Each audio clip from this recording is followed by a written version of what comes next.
Hi everyone, my name's Sean, and you're listening to In Credible Discourse. It's a podcast that's going to be about the archaeology of the Japanese archipelago. We're going to be going through the history of the Japanese islands. We're going to be exploring the mythology, the stories. We're going to be looking at the archaeology and the history and the relations that these islands, and which will eventually become the nation that we know as Japan today. And we're going to see how it evolved and changed over time, and really how it came to be itself today. And to really start off, I think that it's best that we go back, and what we're going to do is we're going to go through the narrative of the Japanese islands, starting from the beginning, the origin of the Japanese people, and we're going to bring it all the way to today. And then once we go through that narrative, we're going to go back and we're going to kind of pick at it. We're going to go and we're going to take deeper dives into select topics that, really call for more focused attention, things that you may not be aware of, things you might find interesting. So it's going to be a fascinating journey. It's going to be a really enriching and I guess I would say educational time. So we're going to start off with the Nihongi and the Kojiki. So what are they? So the Nihongi and the Kojiki are the two earliest texts of the stories of Japan. So they both tell essentially the same story.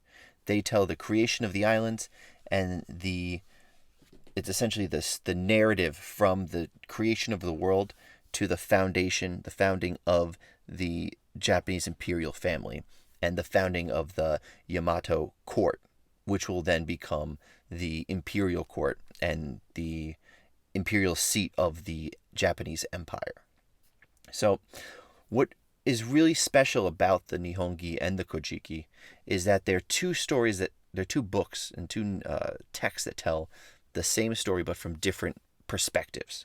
So the Kojiki, which is what we're going to be going through first, tells the story of the Japanese islands, of the myths and legends of the gods and early emperors and their exploits. And it tells this story with a Japan-facing intent. So it's written for the people of the islands, whereas the Nihongi is written for a continental Chinese audience. Whereas the Kojiki is really concerned with establishing the richness and majesty of what's going on in the islands, the Nihongi is written like a more traditional Chinese history. So it doesn't have as much focus on the deities and gods and the creation of the islands as much as it has on the lineage and the genealogy of the Japanese imperial family. So I think we're going to start off with, and should be fun, it's the opening of the Kojiki is a narrative. It's a summary that's told by the author, the person who transcribed and edited and put this whole thing together. But before we really get into the text itself, I just want to go through and just do a little background just to kind of get an idea of what's happening and where this is taking place. So the Japan that we know today, the four main islands and a myriad of additional small islands off of the coast, is a more recent development. The original, extent of the Japanese empire was centered around the Kansai region, which is where Kyoto, Nara, and Osaka are today. And from that area, it kind of spread out, and increased its influence and control on the territory in the surrounding areas. This is also the location where the Kojiki was written, and it's where the first imperial court is created. The Kojiki is written around about 641 AD during the Asuka period. This is the period where Japan really, for the first time, takes on the name Japan, right? I mean, not that would we call it. So prior to this, in all of the Chinese texts, it's referred to as the islands of Wa, right? And then at this point, it's become, and it's kind of consolidated enough power to kind of try to describe itself on its own terms outside of the context of the Chinese tribute system. So Japan starts to refer to itself as the land of the rising sun, the place of the origin of the sun, the place where the sun comes into itself for the day. And it's first used kind of as a snub to China, where a letter is written to one of the Chinese emperors saying, from the ruler of where the sun comes from, rises to the ruler of where the sun sets.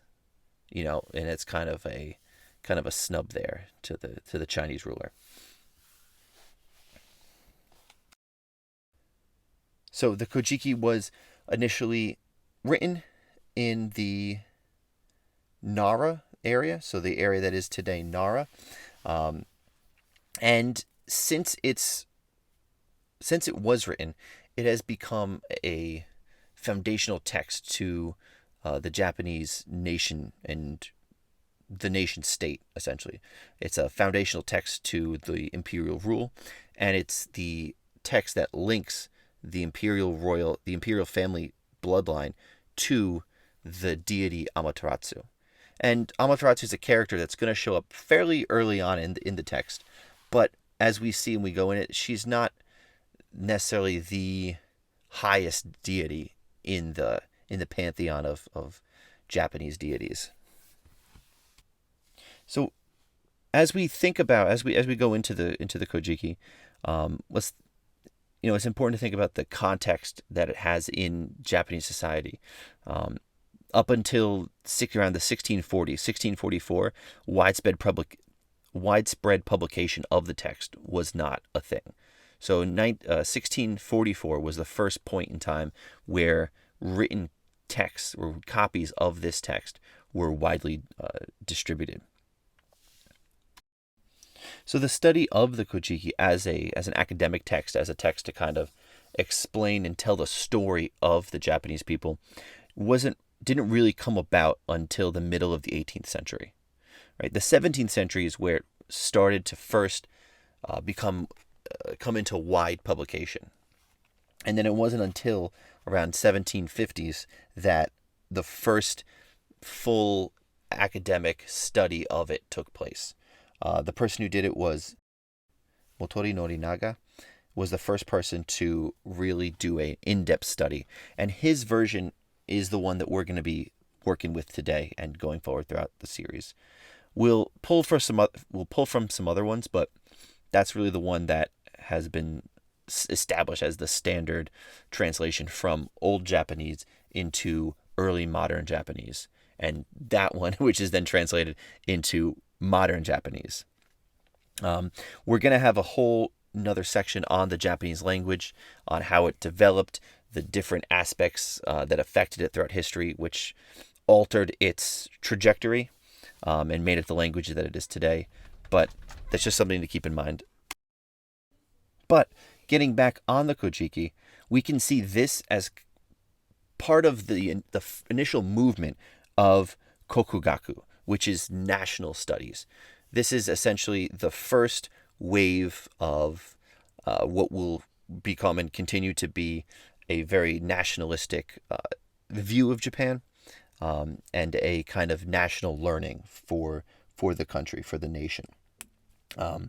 And the real focus on this first wave of study of the Kojiki was to try to show and separate themselves from continental China, to kind of illustrate the unique Japanesiness of the text and to kind of downplay the Chinese influence, which is kind of hard to do because it's written in Chinese. It's written it's more closely written in classical Chinese than it is to modern Japanese.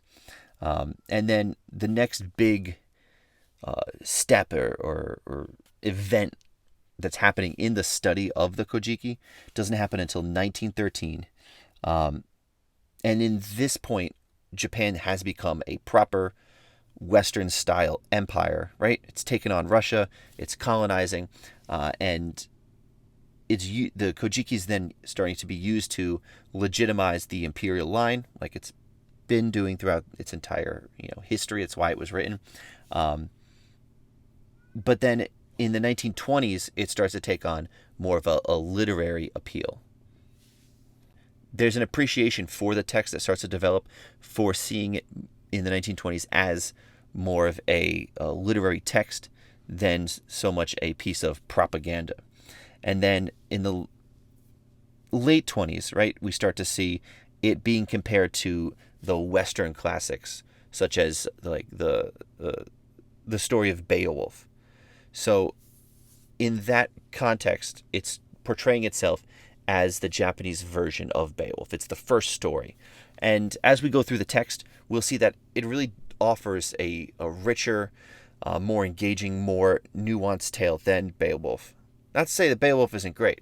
Beowulf, beautiful story, lots of depth and stuff to take apart into, and interesting. But the Kojiki's got a beat on a lot of things. And then it's not up until more recent times that it's then used as a source for studying old Japanese, because that's what it's written in. This is written in old Japanese, but because of the way that writing took place at the time, it's written in Japanese using the Chinese alphabet. And to a more or less extent, that's how a lot of Japanese is written today. But what separates this is that the kanas, the hiragana, the katakana that are more modern phenomena didn't exist back then. So it's solely written in Chinese characters. And this kind of creates a problem because you don't really have a clear understanding of when names are used or when terms are used for either their ideological meaning, like the character and the symbol, the term, the meaning that they represent, or for their phonetic use, right? So you can have a character that's pronounced go, and if you're using it for go or using it for the character, the meaning that it represents. And this is just one small aspect of what makes reading Old Japanese and going through this text, going through the original text, kind of a challenge, to say the least. Sadly, I do not have that expertise to go through the original text of the Kojiki, but if I did, rest assured, I would tell you about it. So, getting into the story itself, the Kojiki opens up with a swirling mass of chaos, as many origin stories for creation myths.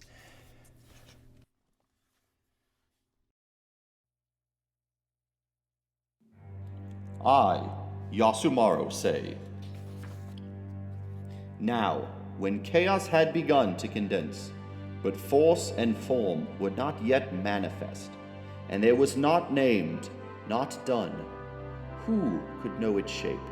Nevertheless, heaven and earth first parted, and the three deities performed the commencement of creation.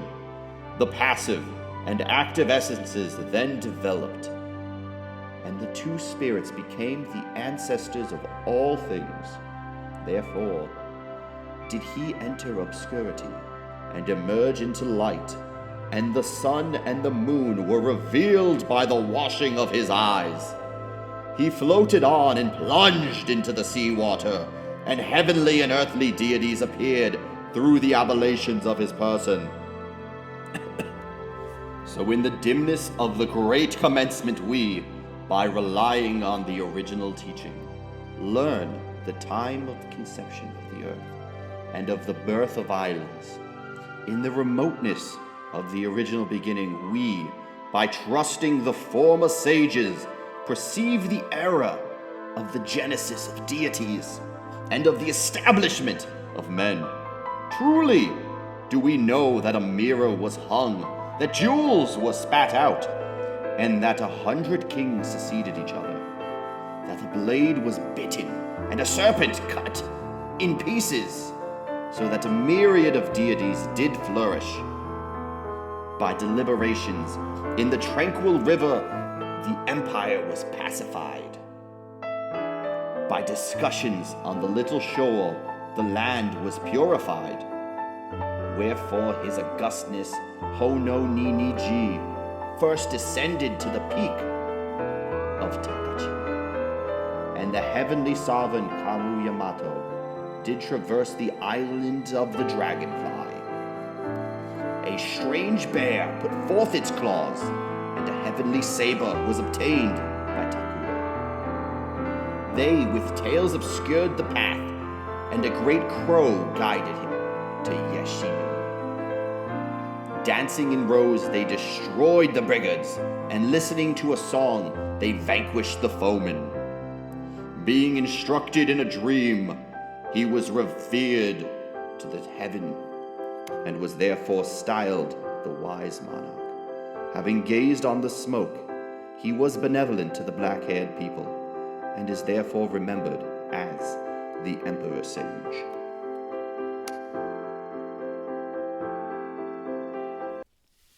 So the Kojiki has the universe starting off, a swirling mass of chaos, all that good stuff, and three deities just kind of emerge. They're just spontaneously born from this swirling chaos.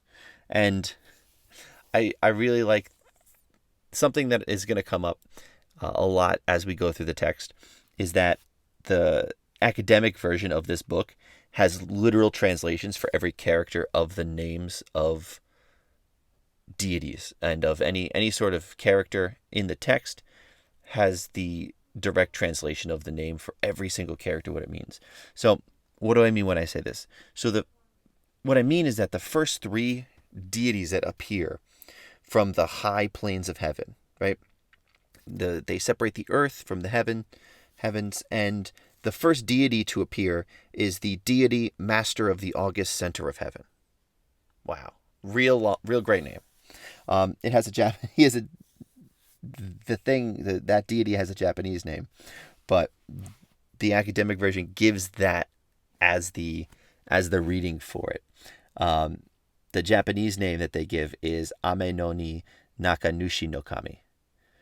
So that's the master of the august center of heaven, Ame no ni Nakanushi no Kami. Just going to put this out there. Where the stresses are in the names, not entirely sure. I'm not 100% confident. This actual preface or side note is most likely also going to be taken out of the podcast. So the first three deities are the center of heaven, deity center of heaven, the deity wondrous deity, and the divine producing deity. These are based just shorthand terms, so we can kind of move on and manage these very, very long names. Very long names. So these deities are all just kind of spontaneously come into being from this whirling mass, and they separate the heavens and earth. So now, once the earth is created, two more deities just kind of spontaneously just grow up out of material, out of just the substance of existence. And I say they just kind of shoot up out of the ground, out of just material, is because their names are the Pleasant Reed Shoot Elder Deity. So the deity princess Prince. The Pleasant Reed Shoot Prince Elderly Deity. The Pleasant Reed Prince who shoots out of the ground, who shoots out of, I guess, whatever the earth is, the material that exists. And then the Eternal Standing Deity. Sounds a lot more stable, so they're doing pretty good. So these are also two of the original. No one begets them. They were not begotten by anyone or anything. They just kind of spontaneously, boom, came into being. Being an entity, a being that just spontaneously came into existence, first thing they do after got the earth, got the heavens, and they just kind of hide. So they're not really around. They're never really seen moving forward. It is interesting to kind of think about what they are, what they're kind of referencing. Speculation, just throwing this out there. Potentially they're the main forces of the universe that kind of don't take an active, willing role. They kind of just are the general larger forces of the universe. After this, now we are going to start getting into deities that people eventually will come into contact with and will have more of an impact on the world. And so now we have the 7 generations of deities are then spontaneously created once again out of existence, out of that whirling mass. And there's a bunch of them. The first 2 deities out of the 7 divine generations of deities are the eternally standing deity and the luxuriant integrating master deity. But just like the 5 previous deities, they just kind of hide, and they don't really show up much moving forwards. And then the next 10 deities are all paired up, and each pair constitutes a generation. So then we get the 7 generations of deities. The first 2, each one of those is considered a generation themselves. First generation, second generation are individual deities. So the eternally standing deity is the first generation. The luxuriant integrating master deity is the second generation. And then we move on to the pairs. And there's a theme for each one, so you'll kind of notice that as we get into it. So the names of these deities are the things like the first one, third generation, is the deity Mud Earth Lord. Classy. And his younger sister, the deity Mud Earth Lady. Right? So we can start seeing this kind of pattern where it represents a concept, and then you see there's a male and female version. The next 2 set are the germ integrating deity and his younger sister, the life integrating deity. So we can see here, once again, another set, another male-female version, followed by the 5th generation, the deity elder of the great place, great, and his sister, the deity elder lady of the great place. So, deities of the great place. The 6th one is the deity perfect exterior. Perfect. And his younger sister, the deity Oh Awful Lady. A note on the Awful Lady. It's not so much as in that's awful, but as in like a awful, like she's awe-inspiring, or a venerable lady. And the last 2, which are the most famous and most often cited as the first deities, the creator deities, are the male who invites and the female who invites. Most people might be familiar with the Japanese names for those, Izanagi and Izanami. So those Izanagi and Izanami are most commonly identified as the progenitor deities. But if we actually look at the text, we can see that there are many, many deities that actually come before them to create kind of existence and kind of spawn out of existence. So one of the reasons that Izanagi and Izanami have such a prominent position in the Japanese mythos is that they, although they're not the first deities that come into existence, they are the progenitors of what will become the Japanese people, right? They're the progenitors of the Japanese imperial line. So when we trace back the creator, the ancestors of the Japanese emperor, when we trace back the ancestors of the sun deity, the moon deity, the storm, the deity of the oceans, the Japanese islands themselves are born and created from these 2 deities, the male who invites and the female who invites, Izanagi and Izanami. This is where we're going to end it today. I think it's a great spot. We've introduced the kind of scope of what we're going to be doing. We've introduced the idea of the Kojiki. We've understood, we're kind of got an idea of what it's going to be about. And the universe was created, right? So the first several deities that kind of establish and create the universe. And that's a lot for such a short podcast, And so next time we're going to pick up with the story of Izanagi and Izanami. We're going to go see and follow through with more of the creations of the deities, and just keep chugging along. So thanks for tuning in. My name's Sean. You've been listening to In Credible Discourse. In Credible Discourse is not filmed in front of a live studio audience. It's filmed in a closet by Sean, sitting here by himself. Thank you for listening.